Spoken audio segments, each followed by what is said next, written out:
नमस्कार दोस्तों, मैं अरविंद एक बार फिर से स्वागत करता हूं आपके अपने यूट्यूब चैनल अर्पिता अरविंद राजा चैनल में। तो दोस्तों आज की वीडियो में हम जानकारी देने वाले हैं जो पेपर हुआ है आपका 16 मार्च 2025 को। तो 16 मार्च 2025 को जो दोनों शिफ्टों में जो पेपर हुए, दोनों शिफ्ट में जो क्वेश्चन आंसर आए, उन सभी की जानकारी देने वाले हैं हम आपको। महिला बाल विकास सुपरवाइजर के जो पेपर चल रहे हैं, तो वीडियो को दोस्तों लाइक कीजिए, वीडियो को शेयर कीजिए और पेपर सेट पूरे प्राप्त करने के लिए, आगे की वीडियो, आगे के क्वेश्चन आंसर प्राप्त करने के लिए अपने चैनल को सब्सक्राइब जरूर कर लीजिए साथियों।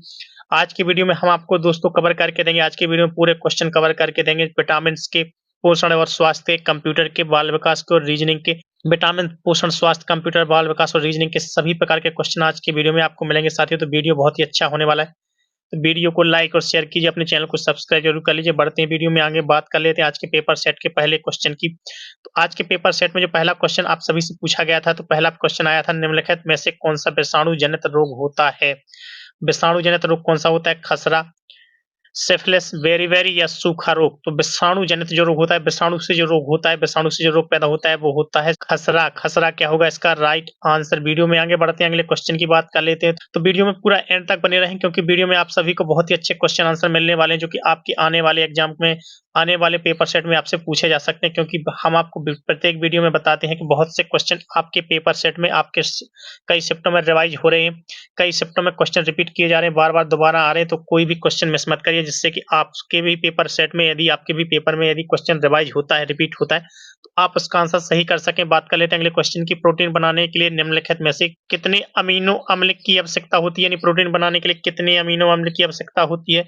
तो वो होती है 10 की या 15 की, 20 की या 25 की। तो प्रोटीन बनाने के लिए जो एमिनो अम्ल की आवश्यकता होती है, वो होती है 20 की। 20 एमिनो अम्ल की आवश्यकता होती है, तो 20 होगा इसका राइट आंसर। वीडियो में आगे बढ़ते हैं, अगले क्वेश्चन की बात कर लेते हैं। तो अगले क्वेश्चन में आप सभी से पूछा गया, इनमें से कौन सा एक विटामिन का सबसे अच्छा स्रोत है? सर्वोत्तम स्रोत बताना है विटामिन का। नींबू, चावल, गाजर या बैंगन। तो सभी को ही पता होगा कि विटामिन ए का जो सबसे अच्छा स्रोत होता है, वो होता है गाजर। गाजर होगा इसका राइट आंसर। बहुत से छात्र-छात्राएँ कमेंट्स कर रहे थे कि शायद सर हमें टाइम कम पड़ गया और हमारे क्वेश्चन छूट गए। तो जैसा कि हमने बताया कि आप लोगों को एग्जाम में 200 क्वेश्चन होंगे, और 200 क्वेश्चन काम सॉल्व करने के लिए आपको 180 मिनट ही मिलेंगे। 3 घंटे यानी 180 मिनट।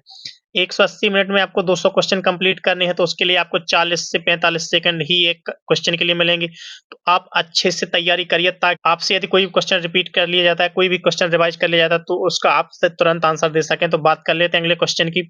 अगले क्वेश्चन में पूछ लिया गया था कि इनमें से कौन सा पदार्थ मानव शरीर में ईंधन का काम करता है? जल, विटामिन, कार्बोहाइड्रेट या प्रोटीन। तो इनमें से वो कौन सा पदार्थ है जो मानव शरीर में ईंधन का कार्य करता है? तो मानव शरीर में जो ईंधन का कार्य करता है, वो करता है कार्बोहाइड्रेट। तो कार्बोहाइड्रेट क्या होगा इसका राइट आंसर? तो अब क्वेश्चन कोई भी मिस मत करिए, इसलिए हम आपसे बोलते हैं कोई भी क्वेश्चन, कोई भी वीडियो मिस मत करिए। और आगे के वीडियो, आगे के क्वेश्चन आंसर, आगे के पेपर सेट प्राप्त करने के लिए अपने चैनल को सब्सक्राइब जरूर कर लीजिए साथियों। Question answer, video, paper set आप सभी को कैसे लग रहे हैं, कमेंट्स करके जरूर बताइए। बात कर लेते हैं अगले क्वेश्चन की। पेलाग्रा किसकी कमी के कारण होता है?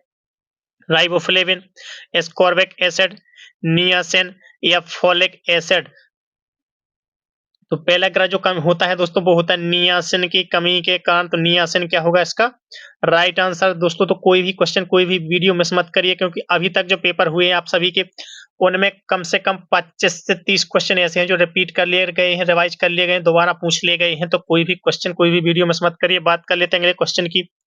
इनमें से किसकी कमी से एनीमिया रोग होता है? जस्ता, आयोडीन, कैल्शियम या लोहा। तो इनमें से किसकी कमी के कारण एनीमिया रोग होता है? तो एनीमिया जो रोग होता है, वो किसकी कमी से होता है? तो वो होता है लोहा की कमी से। तो लोहा होगा इसका राइट आंसर। अगले क्वेश्चन की तरफ बढ़ते हैं। तो अपनी नोटबुक लेके बैठ जाइए और टेस्ट करते जाइए अपने आप को कि आपके कितने क्वेश्चन सही हो रहे हैं, कितने क्वेश्चन गलत हो रहे हैं, आपकी तैयारी कितनी हो चुकी है। क्योंकि पेपर सभी के स्टार्ट हो चुके हैं, कुछ लोगों के पेपर हो चुके हैं, कुछ लोगों के पेपर आने ही वाले हैं। जिन लोगों के पेपर होने वाले हैं, उन सभी को अपनी तैयारी बेहतर करने के लिए क्वेश्चन आंसर पूरे कंप्लीट करिए। बात कर लेते हैं अगले क्वेश्चन की।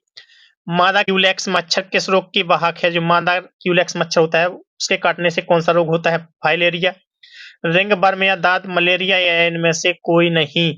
तो जो मादा क्यूलेक्स मच्छर है, उसके काटने से होता है, वो होता है फाइलेरिया। फाइलेरिया क्या होगा इसका राइट आंसर। बढ़ते हैं वीडियो में, आगे बात कर लेते हैं अगले क्वेश्चन की। तो अगले क्वेश्चन पूछ लिया गया, इनमें से कौन सा विटामिन प्रतिरक्षा प्रदान करता है?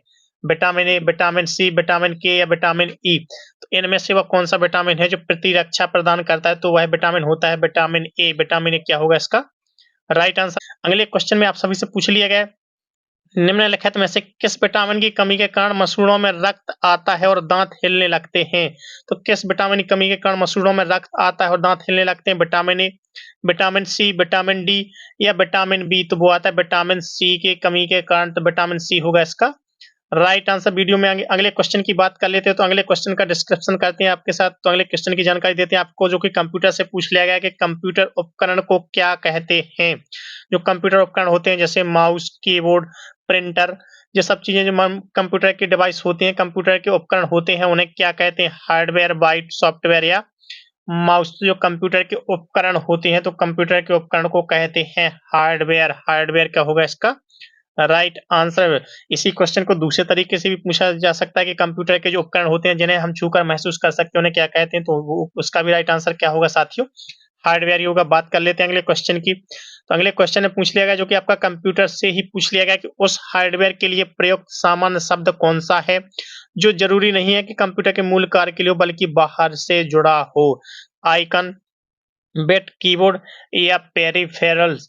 तो वो होता है पेरिफेरल। पेरिफेरल क्या होगा इसका राइट आंसर। वीडियो में आगे बढ़ते हैं अगले क्वेश्चन की तरफ। तो अगले क्वेश्चन की जानकारी देते हैं आप, अगले क्वेश्चन का डिस्कशन करते हैं आपके साथ।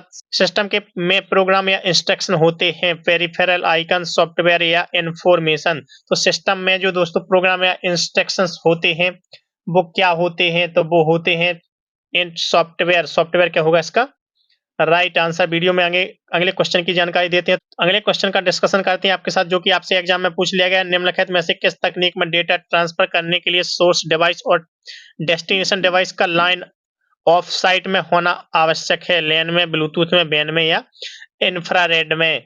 तो वो होता है इंफ्रारेड में। इंफ्रारेड क्या होगा इसका राइट आंसर। अगले क्वेश्चन की तरफ बढ़ते हैं, तो अगले क्वेश्चन की जानकारी देते हैं आपको। तो अगले क्वेश्चन का डिस्कशन करते हैं आपके साथ। प्रथम नेटवर्क में जिससे इंटरनेट की नींव पड़ी, तो जो क्वेश्चन आपका रिवाइज कर लिया गया, क्वेश्चन रिपीट कर लिया, क्योंकि ये क्वेश्चन हमने आपका करवा दिया था। तो वो क्या होता है? अर्पानेट। अर्पानेट क्या होता है? प्रथम इंटरनेट की नींव पड़ी थी, तो अर्पानेट होगा इसका राइट आंसर। अगले क्वेश्चन की तरफ बढ़ते हैं, तो अगले क्वेश्चन की जानकारी देते हैं आप सभी को, जो कि आपसे एग्जाम में पूछ लिया गया कि भाषा के सबसे छोटी इकाई क्या होती है? स्वनेम, संकेत प्रयोग विज्ञान, वाक्य या रूपम। तो जो भाषा की सबसे छोटी इकाई होती है, जो बोलने की सबसे छोटी इकाई होती है, वो होती है स्वनेम। स्वनेम क्या होगा इसका राइट आंसर। अगले क्वेश्चन की तरफ बढ़ते हैं, तो अगले क्वेश्चन की जानकारी आपके साथ साझा करते हैं। अगले क्वेश्चन की जानकारी आपके साथ शेयर करते हैं, जो कि आपसे एग्जाम में पूछ लिया गया है कि बालिकाओं की लंबाई किस अवस्था में बालकों से अधिक होती है? यानी बालिकाओं की लंबाई किस अवस्था में बालकों से अधिक होती है? किशोरावस्था के अंत में, बाल्यावस्था में, शैशवावस्था में या किशोरावस्था के प्रारंभ में?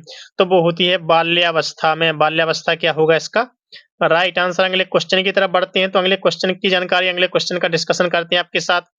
देवा स्वप्न एवं भाषा के कूटकर्ण की अवस्था है, गर्भावस्था, बाल्यावस्था, किशोरावस्था या शैशवावस्था? तो जो देवा स्वप्न एवं भाषा के कूटकर्ण की अवस्था होती है वो होती है किशोरावस्था। किशोरावस्था क्या होगा इसका राइट आंसर। अगले क्वेश्चन की जानकारी देते हैं आप सभी को, जो कि एग्जाम में आप सभी से पूछा गया है कि विकास केवल एक ओर ना होकर चारों ओर होता है, यह सिद्धांत बताता है? समान प्रतिमान का, क्रमबद्धता का, सामान्य से विशिष्ट का या वर्तुलाकार का? तो वो बताता है वर्तुलाकार का। वर्तुलाकार क्या होगा इसका राइट आंसर। अगले क्वेश्चन की तरफ बढ़ते हैं, तो अगले क्वेश्चन में पूछ लिया गया कि जन्म के समय शिशु रोता है। जब भी कोई नवजात शिशु जन्म लेता है तो जन्म के समय में क्यों रोता है? भय के कारण, वातावरण के परिवर्तन के कारण, पीड़ा के कारण या भूख के कारण? तो वो रोता है वातावरण के परिवर्तन के कारण। जब भी वो है किसी माता के पेट से निकलकर बाहर आता है तो उसका वातावरण चेंज होता है, तो वह वातावरण में परिवर्तन के कारण रोता है, जो होगा उसका राइट आंसर। अगले क्वेश्चन की तरफ बढ़ते हैं, तो अगले क्वेश्चन में पूछ लिया गया कि क्लार्क और बीर्च ने नर चिंपांजी के शरीर में स्त्री हार्मोन्स प्रवेश किए, पुरुष हार्मोन्स प्रवेश किए, एक 5 वर्ष के बालक के हार्मोन्स प्रवेश कराए, उपरोक्त में से कोई नहीं? तो इसका जो राइट आंसर होगा वो होगा पुरुष हार्मोन्स प्रवेश कराए। पुरुष हार्मोन्स प्रवेश कराए, ये होगा उसका राइट आंसर। अगले क्वेश्चन की तरफ बढ़ते हैं, तो पेपर सेट के अगले क्वेश्चन की जानकारी, अगले क्वेश्चन का डिस्कशन करते हैं आपके साथ। बालक का विकास वंशानुक्रम व वातावरण का है, योगफल, शेषफल, गुणनफल या भागफल जो बालक का विकास वंशानुक्रम और वातावरण का दोनों का मिला के होता है, तो वो होता है साथियों गुणनफल। गुणनफल क्या होगा इसका राइट आंसर। बढ़ते हैं अगले क्वेश्चन की तरफ। तो अगले क्वेश्चन की जानकारी देते हैं आपको। तो अगले क्वेश्चन में पूछा गया है आप सभी से, तो अगले क्वेश्चन का डिस्कशन करते हैं। तो क्वेश्चन आप सभी के लिए बहुत ही अच्छे आ रहे हैं, बहुत ही अच्छे क्वेश्चन पूछे जा रहे हैं। क्वेश्चन आपके बहुत रिवाइज भी किए जा रहे हैं, रिपीट भी किए जा रहे हैं। तो कोई भी क्वेश्चन, कोई भी वीडियो मिस मत करिए। जो भी दोस्त चैनल पर पहली बार विजिट कर रहे हैं, अपने चैनल पर पहली बार आ रहे हैं, तो अपने चैनल को सब्सक्राइब जरूर कर लीजिए। अगले क्वेश्चन की जानकारी देते हैं आपको को बालक के अस्थायी दांत होते हैं 25, 20, 15 या 12। तो अस्थायी दांतों की संख्या जो होती है वो होती है 20। 20 क्या होगा इसका राइट आंसर। अगले क्वेश्चन की तरफ बढ़ते हैं। तो अगले क्वेश्चन की बात कर लेते हैं। तो अगले क्वेश्चन में पूछ लिया गया अनुवांशिकता से तात्पर्य निम्नलिखित में से किससे होता है? शुक्राणु तथा अंडाणु से, डीएनए तथा आरएनए से, गुणसूत्र तथा जीन से, सूत्री विभाजन तथा अर्धसूत्रण से। तो जो अनुवांशिकता से तात्पर्य होता है वो होता है गुणसूत्र तथा जीन्स से। तो गुणसूत्र तथा जीन्स क्या होगा इसका राइट आंसर। अगले क्वेश्चन की तरफ बढ़ते हैं। तो अगले क्वेश्चन का डिस्कशन करते हैं आप सभी के साथ। तो अगले क्वेश्चन की जानकारी देते हैं कि अनुवांशिकता के वास्तविक निर्धारक होते हैं कोशिका, गुणसूत्र, न्यूरॉन या कोश शरीर। तो वो होते हैं गुणसूत्र। गुणसूत्र होगा इसका राइट आंसर।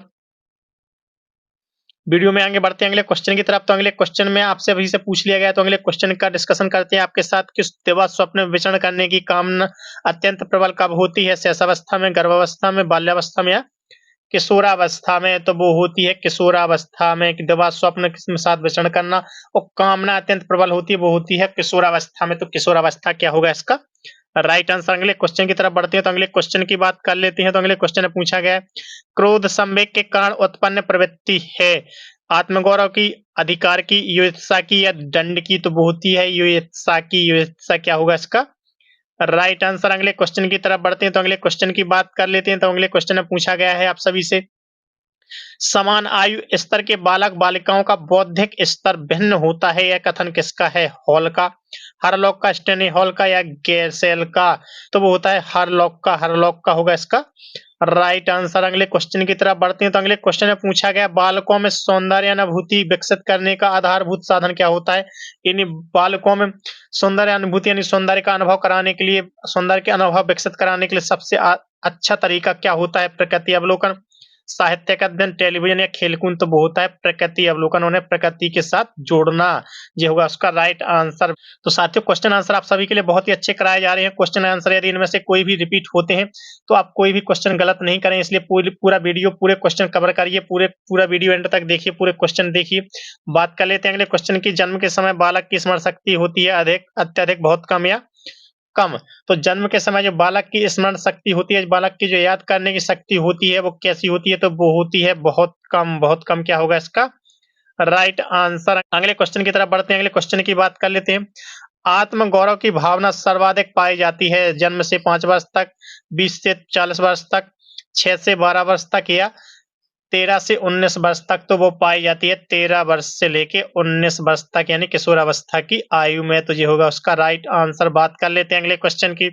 तो अगले क्वेश्चन में पूछ लिया गया जो कि आपका रीजनिंग से पूछ लिया गया कि शब्दकोश के अनुसार निम्नलिखित में से कौन सा शब्द चौथे स्थान पर होगा, यानी सबसे लास्ट में कौन सा होगा? तो इसको आप किस तरीके से सॉल्व करेंगे? यदि इस तरीके के क्वेश्चन आपसे रीजनिंग में पूछ लिया जाए तो हम उसका तरीका आपको बता देते हैं कि सबसे पहले आप इसको अल्फाबेट में सेट करेंगे। तो अल्फाबेट में कैसे? सभी पहले एस से शुरू है तो सभी पहले अभी पहले स्थान पर आएंगे। उसके बाद दोस्तों देखेंगे दूसरा, तो दूसरे में ए है तो ये भी पहले स्थान पर आएंगे। फिर देखेंगे सभी में एन है तो एन भी दोस्तों सभी पहले स्थान पर आएंगे। फिर दोस्तों इसमें एस है, इसमें ए है तो जी आएगा पहले स्थान पर। इसमें दोस्तों सी है तो जी आएगा दूसरे स्थान पर। इसमें भी सी है, इसके बाद टी है, आई है, ओ है, टी है तो जी आएगा साथियों तीसरे स्थान पर। लेकिन दोस्तों यहाँ पे ए के बाद सभी में ए था, इसके बाद इसमें एस है तो संस्कृत आएगा आपका चौथे स्थान पर। तो पूछा गया चौथे स्थान पर कौन सा आएगा? तो संस्कृत आएगा आपका चौथे स्थान पर। तो ये होगा इसका राइट आंसर। बढ़ते हैं साथियों वीडियो में आगे बात कर लेते हैं अगले क्वेश्चन की। तो अगले क्वेश्चन में जो पूछ लिया गया एक बस उत्तर से आ रही है। तो साथियों इस तरीके के क्वेश्चन जब भी आए, दिशाओं वाले, डायरेक्शन वाले क्वेश्चन जब भी आए तो दिशाएं ड्रॉ कर लें, ईस्ट, वेस्ट, नॉर्थ, साउथ, जैसा कि हम आपको हर वीडियो में आपको बताते हैं कि दिशाएं ड्रॉ कर लें। आप देखेंगे साथियों कि एक बस उत्तर से आ रही है, यानी उत्तर से यानी इस तरफ से आ रही है, एक बस उत्तर से आ रही है और उसी वेग से हवा दक्षिण से जा रही है, यानी उत्तर से बस आ रही तो जे आ रही है बस इस तरफ से, और दक्षिण से जा रही है उसी वेग से क्या हवा, तो जे जा रही है हवा, हवा जा रही है इस तरफ जा रही है। तो बस का धुआं किस दिशा में जाएगा, यानी जो बस का धुआं है साथियों किस दिशा में, बस इस दिशा से आ रही है, वायु का वेग इस तरफ जा रहा है तो धुआं किस तरफ जाएगा, तो वो जाएगा वापस, क्योंकि क्योंकि आपकी दिशा, हवा की दिशा इस तरफ है तो धुआं वापस उसी तरफ जाएगा उत्तर दिशा की ओर, तो उत्तर दिशा क्या होगा इसका राइट आंसर। वीडियो में आगे बढ़ते हैं, अगले क्वेश्चन की बात कर लेते हैं। तो अगले क्वेश्चन पूछ लिया गया है जो कि आपका फिर से रीजनिंग का क्वेश्चन, और रीजनिंग का आपका दिशाओं से, डायरेक्शन से ही पूछ लिया गया है। ए एम के दक्षिण पूर्व में है, ए एम के दक्षिण पूर्व, तो दक्षिण पूर्व क्या होगा जे वाली दिशा, क्योंकि पूर्व जे होती है दक्षिण जे होती है, तो दक्षिण पूर्व में है। तथा एन ए के उत्तर पूर्व में है, तथा एन ए के क्या है उत्तर पूर्व, तो उत्तर पूर्व होगा जे वाला, क्योंकि उत्तर जे होती है तो उत्तर पूर्व में है। तो एम एन से किस दिशा में है, तो एम एन से किस दिशा में है, एम एन के होगा पश्चिम दिशा में, एम एन के किस दिशा में होगा पश्चिम दिशा में, तो पश्चिम दिशा क्या होगा इसका राइट आंसर। वीडियो में आगे बढ़ते हैं अगले क्वेश्चन की तरफ। तो अगले क्वेश्चन की जानकारी देते हैं जो कि आपको पूछ लिया गया है। यदि उत्तर को उत्तर पूर्व कहा जाए, दक्षिण को दक्षिण पश्चिम कहा जाए, तो पूर्व को क्या कहा जाएगा, तो पूर्व को कहा जाएगा दक्षिण पूर्व, दक्षिण पूर्व क्या होगा इसका राइट आंसर। वीडियो में आगे बढ़ते हैं अगले क्वेश्चन की तरफ। तो अगले क्वेश्चन की बात कर लेते हैं। तो साथियों क्वेश्चन आप सभी को बहुत ही अच्छे कराए जा रहे हैं, प्रत्येक टॉपिक से आपको क्वेश्चन लिए जा रहे हैं, प्रत्येक टॉपिक से क्वेश्चन कवर कराए जा रहे हैं, जिससे कि आपके कोई भी क्वेश्चन कहीं से भी किसी भी टॉपिक से पूछ लिया जाए तो आपसे क्वेश्चन गलत ना हो। बात कर लेते हैं अगले क्वेश्चन की जो कि रीजनिंग से ही पूछ लिया गया है आपका। यदि GECA को क्या कहा जाता है 8 6 4 2, तो HFVD को क्या कहा जाएगा, तो यहाँ पे साथियों 8 जो कोड होता है वो होता है H का, और H से पहले आता है G। अब 8 कोड होता है साथियों H का, और H के बाद क्या आता है I कोड होता है 9 का। I का कितना होता है 9 कोड, तो सबसे पहले आएगा यहाँ पे 9। उसके बाद दोस्तों यहाँ पे ई होता है दोस्तों 5वां, जबकि एफ होता है 6वां, तो 6वें का कोड है, तो एक के बाद एक प्लस करके कोड यहाँ पे लिखा गया है, तो यहाँ पे भी एक प्लस करके कोड लिखेंगे, तो यहाँ पे एफ के बाद होता है जी का होता है 8, तो यहाँ पे आएगा 8। अब 9 और 8 किसमें है, तो 9 8 9 7, तो जे वाला होगा इसका राइट आंसर। बढ़ते हैं वीडियो में आगे, बात कर लेते हैं अगले क्वेश्चन की। तो अगले क्वेश्चन में पूछ लिया गया आप सभी से, जिस प्रकार रोगी का संबंध अस्पताल से होता है तो कार का संबंध किससे होता है। रोगी अस्पताल में पाए जाते हैं तो कार कहाँ पे पाई जाती है, तो कार पाई जाती है गैराज में, तो गैराज क्या होगा इसका राइट आंसर। अगले क्वेश्चन की तरफ बढ़ते हैं। तो आज के वीडियो का लास्ट क्वेश्चन साथियों, आज के पेपर सेट का लास्ट क्वेश्चन, समाज का संबंध जिस प्रकार आंख से होता है तो टांग का संबंध किससे होगा, तो टांग का संबंध होता है बैसाखी से, तो बैसाखी क्या होगा इसका राइट आंसर। तो साथियों आज हमने आपको 16 मार्च 2025 के प्रैक्टिस सेट 16 मार्च 2025 के पेपर सेट कराए हैं आप सभी को, जिसमें हमने आपको टोटल 38 क्वेश्चन कंप्लीट कराए हैं, जो कि आपके प्रत्येक टॉपिक से कंप्लीट क्वेश्चन कराए हैं, प्रत्येक टॉपिक कवर किया है हमने आप सभी का। तो पेपर सेट आपको कैसा लगे, पेपर आपको कैसा लगे, क्वेश्चन आपको कैसा लगा, वीडियो यदि अच्छा लगा है तो वीडियो को दोस्तों लाइक कीजिए, वीडियो को अपने साथी मित्रों के साथ जिनका पेपर होने वाला है, जिनका पेपर है महिला बाल विकास सुपरवाइजर का, तो उनके साथ वीडियो को शेयर कर दीजिए, ताकि उन सब तक भी एक क्वेश्चन पहुंच सके, उनको भी क्वेश्चन आंसर प्राप्त हो सके। और अपने चैनल को सब्सक्राइब कर लीजिए, सब्सक्राइब करने के बाद बेल आइकन दबा दीजिए, जिससे कि आने वाले वीडियो की नोटिफिकेशंस आप सभी को मिल जाया करेगी, जिससे कि आपके कोई भी क्वेश्चन, कोई भी वीडियो मिस ना हो। तो पूरे वीडियो, पूरे क्वेश्चन देखिए साथियों। मिलते हैं कल एक नए वीडियो के साथ, एक नए पेपर सेट के साथ।